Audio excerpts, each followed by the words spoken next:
তনিমা খাবার প্লেট সাজিয়ে ওদের ঘরে নিয়ে যায়। তারপরে অভিজিৎকে বলে, তুমি খেয়ে নাও, তুমিও ডাইনিং টেবিলে উঠে যেতে পারবে না বলে তোমার জন্য ঘরে খাবার এনেছি। অভিজিৎ খাওয়ার কথা শুনে তনিমার মুখের দিকে তাকিয়ে থাকে। তনিমা বলল, হা করে তাকিয়ে আছো কেন? তোমাকে খাবার কথা বলেছি, আমার দিকে তাকানোর নয়। অভিজিৎ বলল, আসলে আমার হাতে ব্যান্ডেজ করা, খাবো কি করে? ও হ্যাঁ, তো তুমি খাবে কি করে? তোমার হাতে তো ব্যান্ডেজ করা, এবার কি হবে? অস্বস্তিতে পড়ে যায় তনিমা। সেটা বুঝতে পেরে অভিজিৎ বলল, তাহলে এক কাজ করো, মাকে ডাকো, মা না হয় খাইয়ে দেবে। না, উনি খেতে বসেছেন, তাছাড়া আমি থাকতে ওনাকে ডাকাটা। তুমি উঠে আসো, আজ আমি তোমায় খাইয়ে দেব। তনিমা, আমি তোমায় কমফোর্টেবল করতে চাই না। অভিজিতের মুখে কথাটা শুনে তনিমা অভিজিতের হাতের দিকে তাকিয়ে বলল, আমি খাইয়ে দিচ্ছি, এত ভেবো না তুমি।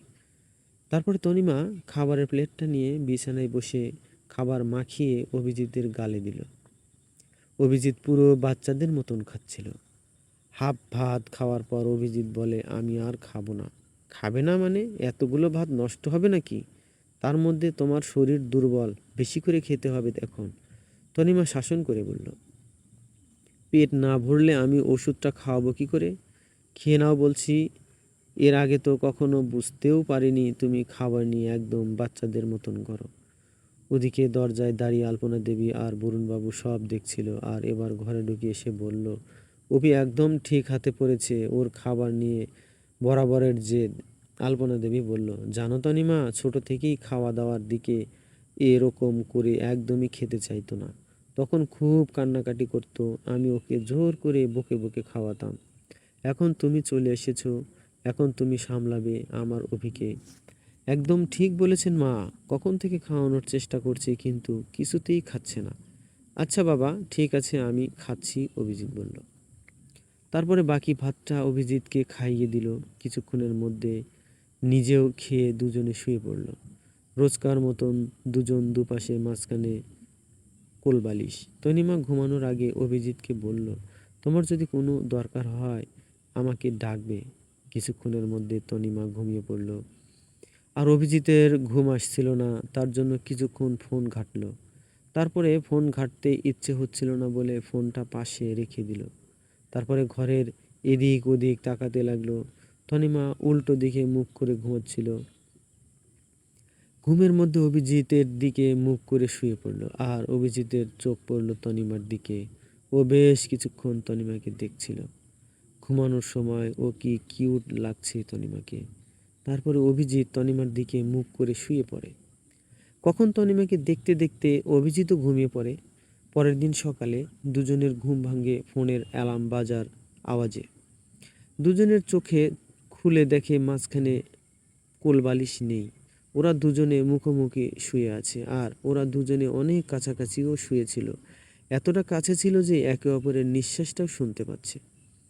তনিমার হাত অভির বুকের উপর রাখা, লজ্জায় লাল হয়ে যায় তনিমা। ঘুমের ঘরে কখন অভির গায়ের কাছে চলে এসেছে কে জানে। তনিমা তাড়াতাড়ি করে বিছানা ছেড়ে উঠে গেল আর বাথরুমে চলে গেল। অভিজিৎ উঠেই তনিমার মুখটা নিজের এতটা কাছে দেখে কেমন ভ্যাবাচাকা খেয়ে গেছে। সে শুয়ে শুয়ে তনিমাকে যেদিকে গেছে সেই দিকে তাকিয়েছিল। তনিমা বাথরুম থেকে ফ্রেশ হয়ে বেরিয়ে অভিজিৎকে বলল, কখন কোলবালিশটা পড়ে গেছে আমি বুঝতে পারিনি। আমি এতটা অঘরে ঘুমাচ্ছিলাম, রাতে একবারও উঠিনি, এক ঘুমেই সকাল হয়ে গেছে। তোমার কোনো অসুবিধা হয়নি তো? কোলবালিশ ছিল না বলে? তোমার লাগেনি তো হাত পায়ে কোথাও? আসলে আমার ঘুম একদমই ভালো না।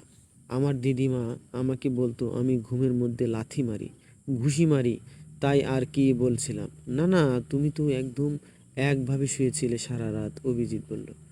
আপনি কি করে জানলেন আমি একভাবে শুয়েছিলাম? তনিমা একটু অবাক হয়ে বলল।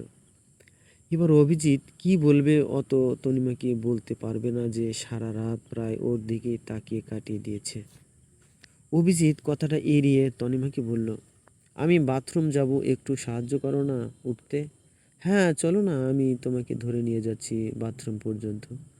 তারপরে তনিমা অভিজিৎকে বিছানা থেকে নামিয়ে আস্তে আস্তে ধরে ধরে বাথরুমে অবধি দিয়ে বাথরুমের বাইরে দাঁড়িয়ে থাকলো। আবার যখন অভিজিৎ বাথরুম থেকে বেরোলো, তনিমা অভিজিৎকে ধরে ধরে বিছানায় বসিয়ে দিল। তারপর তনিমা বলল, তুমি বললে না কিন্তু সারা রাত আমি একভাবে শুয়েছিলাম, সেটা তুমি কি করে জানলে? অভিজিৎ বলল, মানে আমি আমতা আমতা করতে থাকে সে। বলতে বলতে আলপনা দেবী আসে ওদের ঘরে আর বলে, অভি, তোর বন্ধু তন্ময় এসেছে। এই তন্ময় কথাটা শুনে তনিমার বুক ধূপ করে ওঠে আর অভিজিৎ ওর দিকে তাকায়। তন্ময় এসেছে, ওকে ঘরে ডাকো, অভিজিৎ বলল। তারপর আলপনা দেবী ওকে ডাকতে গেল। এদিকে তনিমা অভিজিৎকে বলল, তন্ময়? কে তন্ময়? আমার বন্ধু তন্ময়। ওর সাথে আমার কাজের জায়গা থেকেই আলাপ হয়েছিল। 4-5 বছর হয়ে যাচ্ছে আমাদের বন্ধুত্ব। তনিমা বলল, ও আচ্ছা, আমি অন্য কিছু ভাবলাম। তারপরে আলপনা দেবী ঘরের দিকে আসতে আসতে বলল, তন্ময়, আসো আসো, তোমার বন্ধু এখন অ্যাক্সিডেন্টে হয়ে বসে আছে, তুমি তো জানো। এ কথা বলতে বলতে ওরা দুজনে ঘরে ঢুকলো। তনিমা দেখলো দরজায় দাঁড়িয়ে আছে ওর তন্ময়। Playing face. তাহলে আমি ঠিক ভেবেছিলাম তন্ময়? অভিজিৎ বাবুর বন্ধু এই তন্ময়। তনিমা ভাবতে লাগে। আর তন্ময় ও তনিমাকে এখানে সিঁদুর শাখা পলাতে দেখে খুব অবাক হয়েছিল। তন্ময়ের মুখের ভাষা হারিয়ে যায়। ও তনিমার দিকে তাকিয়ে থাকে আর ভাবে, অভিজাকে বিয়ে করেছে সে তনিমা। কিন্তু তনিমা তো এটা ভাবতে ভাবতে অভিজিৎ তন্ময়কে বলল, তুই দরজায় দাঁড়িয়ে কি ভাবছিস? ভেতরে আয়। হ্যাঁ, এখন তোর শরীর কেমন আছে? আমি শুনেছি কাল তোর অ্যাক্সিডেন্টের কথা, কিন্তু আসতে পারিনি কিছু ব্যস্ততার জন্য, কিন্তু আজ তাই সকাল সকাল চলে আসলাম তোকে দেখতে। তন্ময় বলল, হ্যাঁ, আমাকে দেখতে এসেছিস ঠিকই, কিন্তু তোর বৌদিকে ও তো দেখতে চেয়েছিলি। এটা আমার ওয়াইফ মিসেস তনিমা গাঙ্গুলি। তনিমার দিকে ইশারা করে অভিজিৎ বলল। তন্ময় দুঃখ দুঃখ চোখে তনিমাকে নমস্কার বলল। তনিমা শুধু মাথা নাড়ালো আর বলল, আমি যাই রান্নাঘরে চা বানিয়ে আনি, তোমরা দুজন গল্প করো। মা, চলো আমরা দুজন রান্নাঘরে চলে যাই বলে তনিমা আর আলপনা দেবী ওখান থেকে চলে যায়। তনিমা রান্নাঘরে গিয়ে হাঁপাতে লাগলো, খুব কষ্ট হচ্ছিল।